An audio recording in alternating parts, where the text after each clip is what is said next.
திருப்பத்தூர் மாவட்டம் ஆம்பூர் அருகே காலனி தொழிற்சாலையில் கடந்த 5 ஆண்டுகளாக ஊதிய உயர்வு அளிக்கப்படாததை கண்டித்து தொழிலாளர்கள் பணி புறக்கணிப்பு செய்து உள்ளிருப்பு போராட்டத்தில் ஈடுபட்டு வருகிறார்கள்.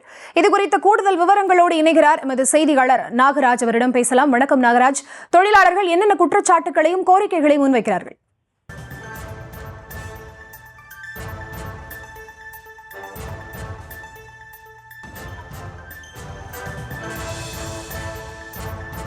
திருப்பத்தூர் மாவட்டம் ஆம்பூரில் காலனி தொழிற்சாலையில் கடந்த 5 ஆண்டுகளாக ஊதிய உயர்வு அளிக்கப்படாததை கண்டித்து அங்கு பணிபுரியக்கூடிய தொழிலாளர்கள் பணி புறக்கணிப்பு செய்து உள்ளிருப்பு போராட்டத்தில் ஈடுபட்டு வருகிறார்கள். அந்த காட்சிகளை பார்த்து வருகிறோம்.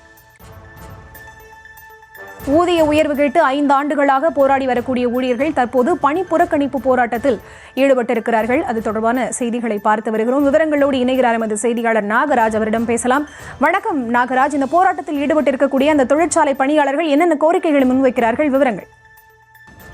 நிச்சயமாக ஆம்பூர் அருகே காலனி தொழிற்சாலையில் கடந்த 5 ஆண்டுகளாக ஊதிய முறையை கண்டித்து நிறைவேற்றாத தொழிற்சாலை நிர்வாகத்தை கண்டித்து பணியை போராட்டத்தில் உள்ளிருப்பு போராட்டத்தில் ஈடுபட்டு வரும் காலனி தொழிலாளர்கள் திருப்பத்தூர் மாவட்டம் ஆம்பூர் அடுத்த துத்திப்பட்டு பகுதியில் இயங்கி வரும் தனியார் காலனி தொழிற்சாலை.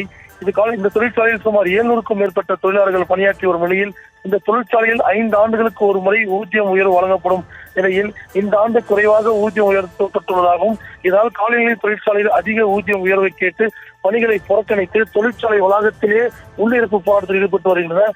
இதனைத் தொடர்ந்து சம்பவம் குறித்து தகவல் அறிந்து சம்பவ இடத்திற்கு வந்த உமராபாத் காவல்துறையினர் மற்றும் வருவாய்த்துறையினர் உள்ளிருப்பு போராட்டத்தில் ஈடுபட்டுள்ளதும் பேச்சுவார்த்தைகளில் ஈடுபட்டனர். தொழிற்சாலை நிர்வாகத்தினர் இதை குறித்து பேசிய போது தொழிற்சாலை நிர்வாகம் தாங்கள் வருடத்துக்கு ஒரு முறை 5 வருடத்துக்கு ஒரு முறை 750 ரூபாய் தருவதாகவும் தெரிவித்துள்ளனர். ஆனால் தொழிலாளர்கள் 1000 ரூபாய் தர வேண்டும் என்று கூறி வருகின்றனர். இதனால் இரண்டு தரப்பு பேச்சுவார்த்தை உடன்பாடுகள் எட்டப்படாமல் இருப்பதால் தொழிலாளர்கள் தொடர்ந்து உள்ளிருப்பு போராட்டத்தில் ஈடுபட்டு வருவதால் அப்பகுதியில் பெரும் பரபரப்பு ஏற்பட்டுள்ளது. சரிதான். விவரங்களுக்கு நன்றி நாகராஜ்.